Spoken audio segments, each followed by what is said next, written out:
Bon, ça y est, c'est le jour J, c'est le jour du bac de philo. Genre là, c'était la dernière fois que j'allais dans mon lycée. Comment mémoriser son texte? Être éloquent. Comment gérer son stress? Nothing like a smile in the morning.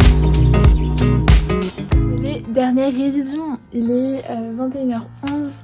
Demain, 8h pile, début du bac de philo. Donc là, on est là, hein, on bosse. Dernière ligne droite. C'est parti.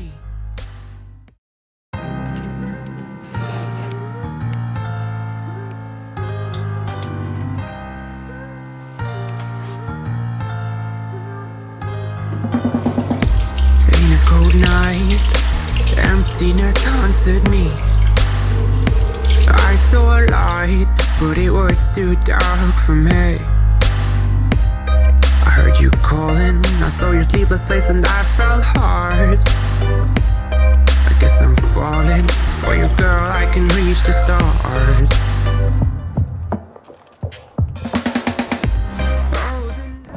Bon, ça y est, c'est le jour J, c'est le jour du bac de philo. Il est 7h. Heureusement, il fait beau. Franchement, ça me motive grave. Genre, j'ai pas l'impression qu'il est aussi tôt. Donc ça fait du bien. Par contre, à ma tête, je le vois bien.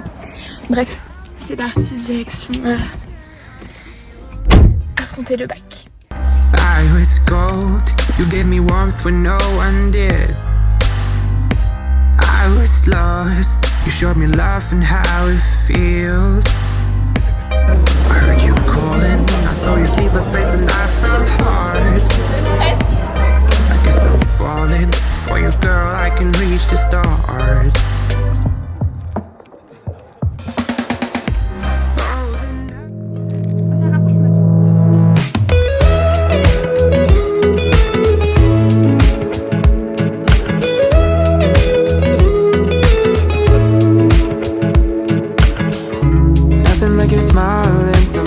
Je viens de rentrer chez moi les gars, ça y est, j'ai fini le bac de philo, plus que le grand oral maintenant. Ça fait trop bizarre, genre chaque étape, bam bam, je sais pas comment dire, genre c'est un peu bizarre ce que je ressens, je me dis bah voilà c'est vraiment la fin de l'année, la fin du lycée. Genre là c'était la dernière fois que j'allais dans mon lycée, parce que oui j'ai passé le bac de philo dans mon lycée. Mais par contre le grand oral c'est dans un autre lycée. Je me dis bah là voilà c'est sûrement la dernière fois que je revois, enfin que j'ai vu certaines personnes de mon lycée. Et bon après mes amis proches, je vais les revoir, hein, y a pas moyen qu'ils se débarrassent de moi comme ça. Mais ouais quand même, ça fait bizarre, petit pincement au cœur. Et je me dis qu'effectivement genre je sais pas c'est un peu l'apogée tu vois, ça y est genre bac de philo, c'est fini. Et je sais pas si ça vous fait ça aussi mais quand on bosse voilà pour une matière et après genre en 4 heures ça y est, bah c'est fini tout ce que t'as appris quoi. Enfin je sais pas comment te dire. Après la philo je vais en faire l'année prochaine puisque je fais une prépa ECG, donc prépa commerce, et il y a 3 heures de philo par semaine je crois. Donc je vais en refaire mais bon ce sera peut-être un peu différent. Mais au moins je me dis bon j'ai certaines bases, c'est pas mal. Bref, maintenant focus grand oral, c'est mardi.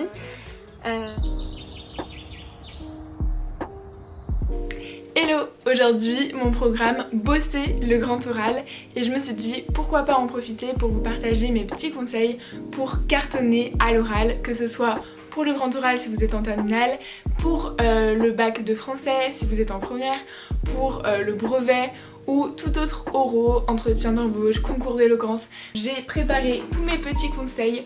On va parler de comment mémoriser son texte, comment être éloquent et comment gérer son stress. Donc c'est parti, je vous partage mes petits conseils. Première partie, comment mémoriser son texte. Alors déjà, n'hésitez pas à relire plusieurs fois à l'oral votre texte, puisque à mon avis, vous allez plus enregistrer en le prononçant que juste en le lisant simplement dans votre tête. Et puis ça vous fait déjà un petit entraînement à l'oral, savoir comment bien prononcer les mots, articuler, mais bref, ça on va y revenir après. Deuxième conseil, enregistrez-vous en train de faire votre oral et réécoutez l'enregistrement. Ça va vous permettre, petit 1, de mémoriser votre texte, puisque en le réécoutant plusieurs fois, ça va rentrer tout seul, c'est comme les paroles d'une musique. Et puis deuxièmement, de voir un petit peu vos failles, vos axes d'amélioration. Par exemple, si vous dites beaucoup ou en fait, etc. Et comme ça, ça va vous permettre de voir ce qu'il y a à améliorer pour être encore meilleur par la suite. Troisième conseil, rédigez votre oral sous forme de plan et essayez de vous débrouiller avec. Puisque le jour de l'oral, vous n'aurez pas votre texte en fait sous les yeux, il faudra improviser un petit peu et donc le but principal c'est vraiment de connaître vos lignes directrices. C'est pas grave si vous dites un mot au lieu d'un autre tant que ça ne change pas le sens de votre propos. De toute manière, vous êtes le seul à savoir ce que vous vouliez dire vraiment et l'examinateur en face de vous ne se doutera pas que vous vouliez dire par exemple je sais pas, maison au lieu d'habitat. Au contraire, ça évite de se bloquer parce qu'on voulait dire un mot plutôt qu'un autre. Et je vous donne ce conseil, mais je me le donne aussi pour moi parce que c'est vrai que j'ai tendance à un petit peu stresser quand je sens que je dis pas exactement le mot près de ce que je voulais.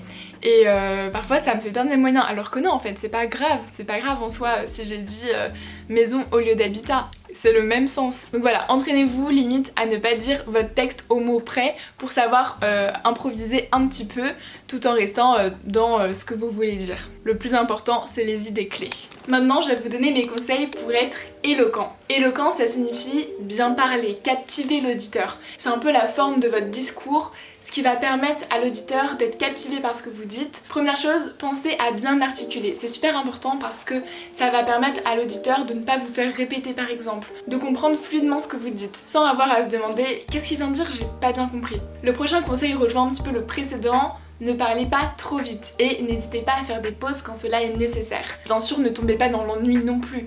Ne parlez pas comme le paresseux dans Zootopie ou comme un robot. Ne soyez pas monotone et gardez du rythme dans votre discours. Pour cela, parlez avec votre cœur. N'hésitez pas à sourire. Il y a vraiment une différence quand on parle comme ça, l'air un peu blasé, et quand on ajoute notre sourire quand on parle comme ça. Il faut montrer ou du moins faire croire à votre jury que vous êtes content d'être ici, que vous êtes content de partager votre exposé. Pour interpeller le jury, n'hésitez pas aussi à bien le regarder dans les yeux. Bien sûr, ne le regardez pas comme ça tout le temps, en parlant comme ça, c'est un peu flippant. Mais n'hésitez pas à capter son attention. Et puis s'il y a plusieurs personnes, n'hésitez pas à regarder un peu tout le monde. Ne restez pas bloqué que sur une personne. Voilà, ça permet de capter l'attention de tout le monde, que tout le monde vous écoute. Aussi, parlez avec les mains. Là, vous le voyez pas forcément parce que je crois que mes mains sont pas dans le cadre, mais je bouge souvent un peu mes mains comme ça, je fais des gestes. Après, faut pas que ce soit des gestes trop parasites non plus, faut pas commencer à faire des grands gestes comme ça, c'est un peu ridicule. Mais c'est sympa d'appuyer ses propos avec des petits gestes de main, illustrer un petit peu ce qu'on fait. Et enfin, éviter les tics de langage et les tics gestuels. Les tics de langage, c'est tout ce qui va être en fait, du coup. Ça, on évite au maximum, même si je sais que parfois c'est pas facile parce que c'est tellement ancré dans notre cerveau que on peut lancer des du coup à tout bout de champ même quand ils sont pas nécessaires. Mais essayez voilà, de faire attention à ça et l'enregistrement c'est vraiment pas mal pour ça, je vous en parlais tout à l'heure. Le fait de s'enregistrer vraiment ça peut vous aider à les identifier et à plus vous rendre compte de ce que vous dites. Et ce qui n'est pas forcément nécessaire finalement. Oups. Et puis pour les tics gestuels, c'est tout ce qui va être, voilà, je me recoiffe, hop, un petit coup derrière l'oreille, je joue un petit peu avec mes mains comme ça. Quand on est stressé, souvent, on a tendance voilà, à faire ça comme ça avec ses mains. Donc c'est pour ça, n'hésitez pas à les utiliser plutôt que de rester crispé, renfermé comme ça. N'hésitez pas au contraire à vous tenir bien droit, ça je l'ai pas dit d'ailleurs, mais tenez-vous bien droit, ayez l'air assuré. Voilà, à défaut de l'être vraiment... mimez-le en fait, mimez quelqu'un de confiant, ayez confiance dans ce que vous dites. Et puis je sais pas comment l'expliquer mais c'est prouvé scientifiquement, le fait de bien se tenir droit, et ben ça va dégager déjà beaucoup plus d'assurance pour vous et pour le locuteur à qui vous parlez. Je crois que c'est au niveau de votre cage thoracique, ça décoince un petit peu et ça permet de déstresser aussi. Parce qu'elle est moins bloquée votre cage thoracique que quand vous êtes comme ça, voilà. Ça, c'était mes petits conseils pour être éloquent, vous allez gérer. Troisième et dernière partie, comment gérer son stress. Oh là là, le stress, c'est vraiment toute une histoire. Je sais pas vous, mais perso, j'ai toujours une petite boule de stress avant un truc un peu important. et surtout les oraux. Je trouve qu'autant à l'écrit, on a tendance à être un peu moins stressé. Parce que à la limite, si on se trompe, bah on peut mettre du blanc. Alors que à l'oral, en fait, on peut pas effacer ce qu'on vient de dire. Il y a la personne en face de nous. Donc le but, c'est d'être un peu le plus fluide possible. On n'a pas cette possibilité de faire supprimer ce qu'on vient de dire. Non, là c'est vraiment en réel et donc je pense que c'est ça qui fait que c'est un peu plus stressant. Mais il faut apprendre à gérer son stress et je vais vous donner des petits conseils que j'applique moi-même et qui fonctionnent parce que voilà, je suis quand même une personne un peu stressée et ça fait du bien en fait tous ces petits exos, donc je vais vous partager tout ça. Déjà il existe de nombreux exercices de respiration et pour cette vidéo je vais vous en donner un. Ça consiste à mettre sa main sur son cœur et de compter les battements. Parce que souvent en fait quand on est stressé, notre cœur s'emballe, notre pouce s'accélère quand on est stressé et le but ça va être de ralentir tout ça. En même temps on inspire par le ventre et on expire par la bouche et dans sa tête on compte les battements. Ça nous remet dans l'instant présent et je vous promets que ça fait vraiment du bien. Deuxième conseil, faites des méditations anti-stress. Perso, j'aime bien faire ça la veille de l'examen, dans mon lit, je mets une petite méditation avant de dormir. Ça me permet voilà, de penser à autre chose, de me dire que je suis capable de toute façon de le faire, de bien dormir. Parce que la veille d'un examen, souvent, on est un peu stressé et c'est là où on risque parfois de faire des petites insomnies ou de pas réussir à s'endormir tout de suite alors que c'est le moment précis où on a besoin de beaucoup de sommeil, enfin en tout cas d'un sommeil réparateur. Donc voilà, petite méditation avant de dormir.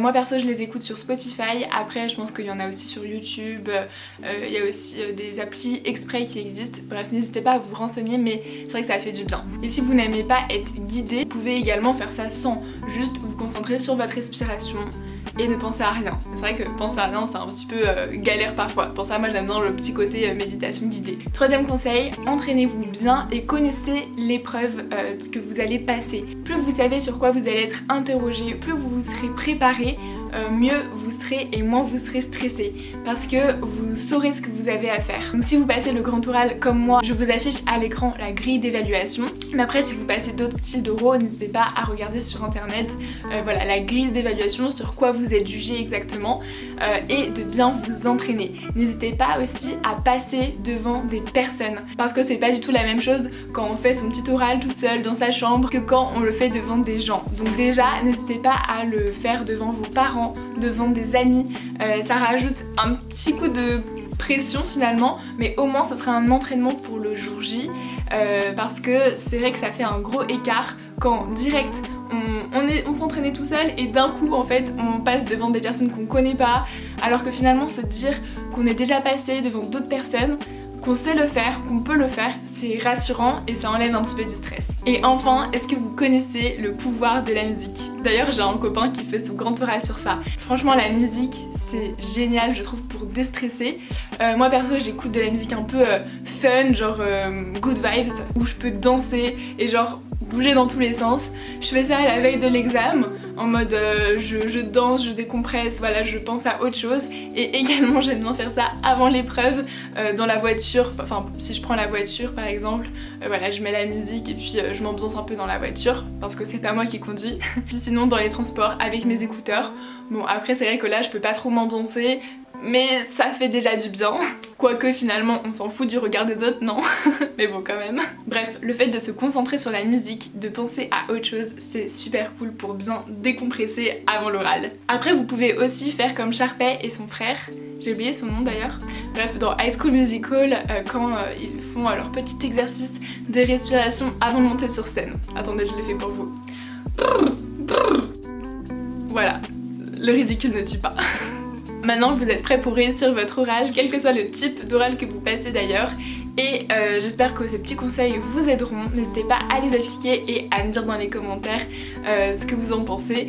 Et n'hésitez pas d'ailleurs à me partager d'autres petits conseils si vous en avez d'autres. Voilà, maintenant moi je vais bosser sur mon oral, je vais appliquer ces petits conseils, m'entraîner et puis voilà. N'hésitez pas à me dire dans les commentaires quand est-ce que vous passez votre oral, je penserai fort à vous. Et en tout cas, n'oubliez pas que c'est pas grave si vous n'êtes pas parfait.